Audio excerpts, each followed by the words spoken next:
Today on Muscle Car, in with the old, out with the new. We'll show you our plans for this seemingly wasted piece of history and the correct way to tear one apart. Plus the return of the Bandit and some serious tire shredding.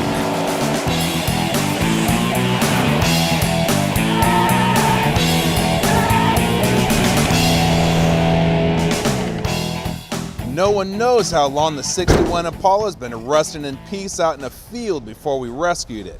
This thing's been laying around here for almost 2 years now. The more we looked at it, the more we tried to avoid it. This is not an easy or a quick project. It's kind of like a marriage. There's some mental preparation you gotta do. Well, we all got our tetanus shots and we finally manned up enough to actually tackle this project. And Mike's not doing anything today and we could really use the extra manpower. And besides, I hear he's got a knack for ripping stuff apart. Yeah, this is a pretty rare car too, so we're going to show you how to take your time pulling it apart and salvage every piece you can. Now that's important, because these two-door sedans, well, they were only made in '61, so there's not many of them left out there. Chevy was pushing the convertibles and the Super Sport model with a choice of 305, 340, and 350 horse engines, and the optional Power Glide. The Sport Coupe, or Bubble Top as it was called, was also popular in '61.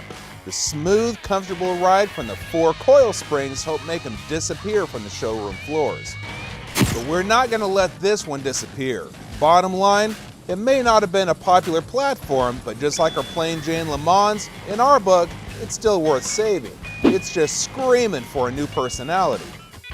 And that's exactly what she's going to get. The body, trim, and interior will stay true to the original car, but the rest, it's in for a lot of change. A new stance from extensive framework, bags, mini tubs, and wheels, plus a stroked, modernized 409 and a 4-speed.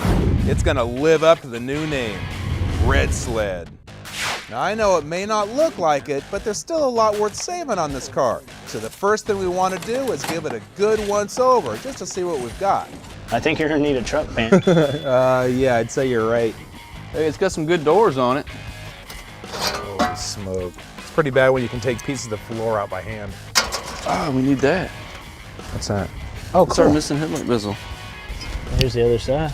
Sweet. All right. Realistically, what? The car needs floor pans, lower rear quarters, trunk pan, some of the glass in the car, front left and right fender. I don't think the car is that bad. You don't? No. Polish it out? That'll buff out. Now we know we'll be replacing a lot of these parts, but it doesn't hurt to keep track of everything. When we're reassembling, it'll make it easier to figure out what hardware is needed. With the old carpet out of the way, we got a good look at our floor pans, right down to the floor. Well, here's a good shot of the frame. When they're this bad, odds are we'll need to replace the bracing as well, but we'll get a better look once we get it up on the lift. Seats are next, and more rust means more work. The backside of the bolt is rusted off. There's no way that's gonna come out. You're gonna have to grind the head off Cut it or off the wheel. something. Yeah. Sometimes access is limited, so you have to get creative and use whatever you can to get the job done. This is a pretty important piece to save. Finding a replacement could cost lots of time and money. Well, at least we got one good usable part out of this thing. So it ain't in the greatest of shape, but at least we can use it, rebuild it. I'd hate to have to track down another one of these suckers. Trim looks good.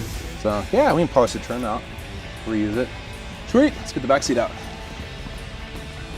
There's 47 years of funk on this floor, so we're feeding it to the shop vac before we go any further. To make seat removal easier, the armrests are coming out first. I found a penny. Monopoly money or something from the early days. Or I say early days, some of you watching might know exactly where that came from. 1943 quarter. Whoa, it really is. Holy cow. And I found a 1941 nickel. Figure 20, 21-year-old kids riding around, buying beer and stuff, dropping change in the back seat. That's pretty cool. These panels may look like trash, but they can be used as templates for the upholsterer to make new ones. Window glass and regulators are also parts we need to keep track of, at least until we know whether we'll be able to find replacements. Removing trim can be a time-consuming effort, not to mention a headache. It pays to be careful and not damage it, since most of this will be going to the plating shop to be reused. One easy way to keep track of small hardware and tick off your wife at the same time is to get all the Ziploc bags from your kitchen and label everything. These taillights are garbage, but we have plans for replacing these, so no worries. Now the front bumper, that thing gave us nothing but problems. Hopefully the rear is going to be easier. We're stuck! Next off are the deck lid and hood, and since there's very little rust on these, they will definitely be reused. The damage to the front end could mean we have a bent frame, but once the front clip is off, we can get a better look at the damage. Rick, look, that frame rail isn't that bent, if at all. Actually, it doesn't look bad. All right, Rick, the left front fender is obviously not usable. It needs a core support, battery box, pretty much a whole front clip. Do you think we can save anything? Dude, I gotta be honest with you, man. I really thought we'd have more usable parts on this thing than this. This is pretty bad. So this is gonna require some research on the internet and tracking some stuff down. All right. There's no way around it, but anyway, let's let this thing sit for now. Let's get the doors pulled off. Let's do it. We lucked out on the doors, no problems getting these off, and the cowl looks pretty good too, so it's going in the keeper pile. We need to be careful with the back glass. Since this is a unique design, we may not be able to replace it. The best way to make sure it isn't damaged is to get the trim off first. Same with the windshield. Since the rubber is hard as a rock, we'll remove it and the glass should lift right out. A few more pieces and we're almost ready to raise the body off of the frame. Brent went a couple of rounds with the rear bumper, but it didn't want to cooperate. When you get frustrated with a tough piece, sometimes it's best to let a fresh set of hands tackle it. Here are some of the parts we pulled off of the car that we might be able to reuse, like this front bumper that we're actually going to have a little fun with before we send it to the chrome replaters. The front headlight bezels are the same way, unless we can find new reproduction pieces. The cowl, all we got to do with that is blast it and repaint it. Now, the steering column here is actually in really nice shape, but since we're going to go with a 4-speed, we can't use it, but we will find it another good home. Some other parts just flat out aren't salvageable, like this lower window frame here. Stuff like this can be really hard to come by, so we're going to take a little break. I'm going to go jump online and see what I can come up with. Red Sled comes apart, and the Le Mans comes together after the break.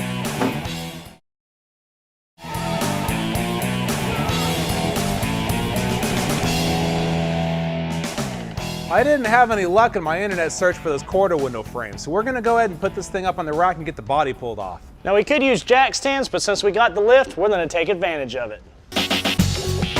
With the amount of rust on the underside of this thing, we thought getting these bolts out was going to be tough, but they actually came out surprisingly easy. And because Impalas used X-frames, all the body mounts are on the firewall and behind the axle, nothing in the middle. That body mount's not even connected.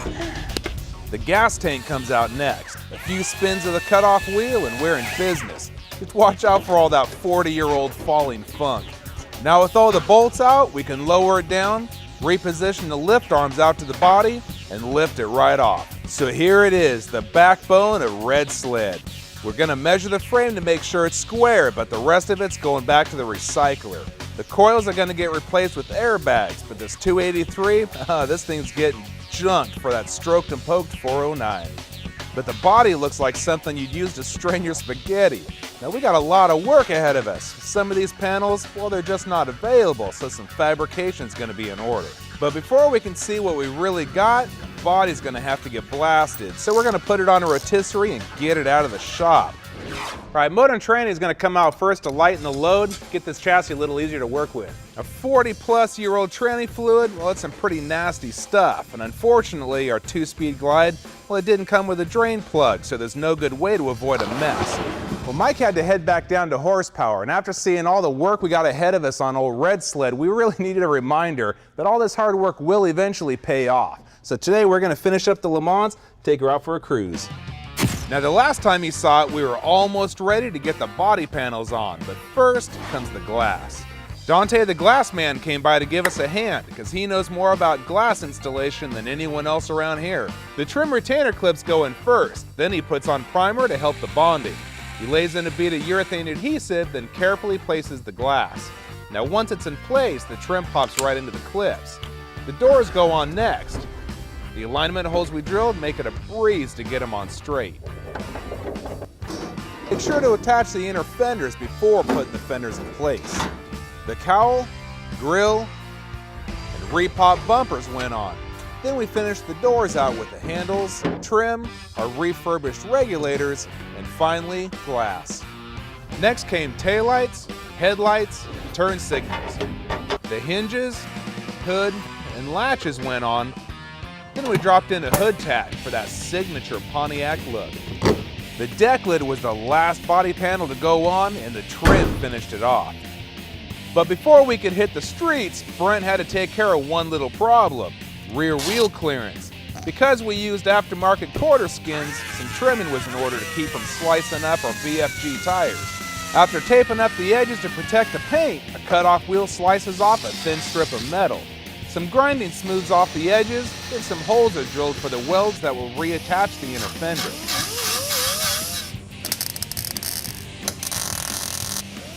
The welds are ground down, sanded off, and once the paint's spotted in, she'll be ready to ride. Our Project Le Mans had a budget, and now that she's all done, we can do the math, add it up, and see how close we came to our target. Speaking of numbers, we're kind of curious what this thing would sell for, so we're going to call in an expert right after the break. Up next, the Bandit is back, ready to roll into your garage.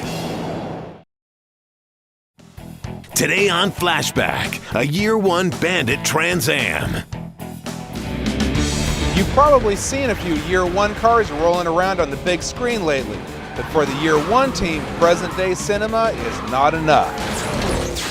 Check this baby out, Year 1's Resto Mod version of the 1977 Trans Am SE, which was made famous by the movie Smokey and the Bandit. The package that we came up with really is subtle, but makes a pretty big difference. Again, it's really just bringing it up to date more than anything else. The minor details are pretty trick. With input from Burt Reynolds, the bird on the hood was redone to be a little bigger, but uses less gold, and instead of a decal, it's hand-painted. The same goes for the pinstripes. The theme continues into the 18x12 snowflake wheels, and up front, the honeycomb grille that was once blacked out is now painted to match the rest of the accents. The original 4 square headlights have been transformed into 2 modern sealed units, and the taillights have been brought up to date with a series of blinding LEDs. The rear glass was reworked and the front glass was made to mount flush with the rest of the car. And don't forget the T-tops, the epitome of 70s cool. The Bandit stance has been lowered for a more aggressive profile, but the body lines have been left alone. The shaker hood, side scoops, and rear spoiler, well, they're all original. Hey, why mess with perfection? Inside, the gauge cluster, door panels, and Bandit logo were all custom made just for this project. And a 5-point harness holds the driver and the performance leather seats that are just waiting for Sally Field. The visual cues when you're in the driver's seat are 77 Trans Am. The feel of the car, however, is completely different. Haha, as it should be. A 7-liter LS7 is what drives this Bandit. Modified heads and upgraded cam crank out 605 horsepower. A 5-speed gearbox and 12-bolt rear end get it all out to the road. And a set of 14-inch rotors and 6-piston bare brakes bring it all to a halt. A custom fab 3-inch exhaust keeps the LS7 breathing right. And the MagnaFlow mufflers let everyone around enjoy all those ponies just as much as the driver.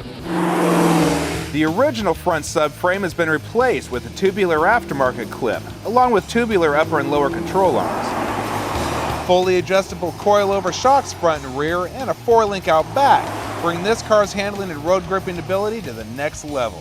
From a performance standpoint, the cars are really phenomenal. We knew that since we're going to build this series of cars, and a car that we wanted to drive and enjoy, performance had to be a big part of it. Now, if you're a die-hard Smokey and the Bandit fan, or if you just want to get your hands on the ultimate Pontiac, Year 1 is building them to order. With 3 different levels to choose from, you're sure to find one to make your getaway in. Stick around, we got more muscle car after the break. Coming up, the Le Mans gets its day in the sun. After hundreds of hours of work, our project Budget Le Mans is finally ready to hit the street. But before we can cruise it, we need to get insurance on it. Just because we're big TV people doesn't mean we can get away without it. So I'm bringing in a guy here, Barry Potts. He's going to come in and give us a hand. Hi, my friend. Barry? Doing good. He's a professional appraiser. His job is to come out and tell us what different things are worth. He analyzes every physical aspect of a car, from engine and interior to paint and even upgrades. But it doesn't end there. A lot of research goes into finding the value of a car, so don't expect to get an on-the-spot estimate. So you said that we can expect an appraisal back in a few days? Yes. So wonderful. Absolutely. Well, let me get you all the paperwork and the receipts and stuff that you're requesting, and we'll get you out of here. Let's go. It's finally time for me and Brent to give our own appraisal of the Le Mans. And nothing but good old pedal to the metal testing is going to tell us what we really want to know. Hit it, man. So we hit the streets. It's the first time the girl's seen daylight since her carcass was hauled into the shop almost a year ago. It's a great feeling when all the hard work finally pays off. I really can't get over how smooth it rides, though. Yeah, we were both itching for some seat time. The first dent we put in it was the one under the gas pedal. This thing feels like every bit of 350 horse. Oh, yeah, you can feel it. No stock 326 ever pulled like this. Purrs like a kitten going down the highway, man. Yeah, it does. And with a little finessing of the clutch, those BFGs didn't stand a chance. Now that was fun, but for real monster burnouts, nothing beats a line lock.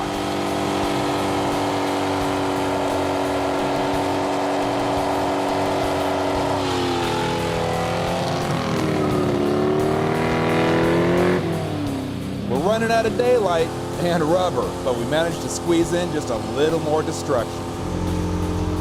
Later, man. See you at the shop. 3 days later. Well, we got our appraisal back, and it's got everything in here that you're going to need to get an accurate insurance policy written on your ride. It's got pictures, documents, whatever they might require. Now, Barry set the value of our Le Mans here at $24,500, which is great because our budget was $23,500, and we actually even came in a little bit below that, so we're looking great.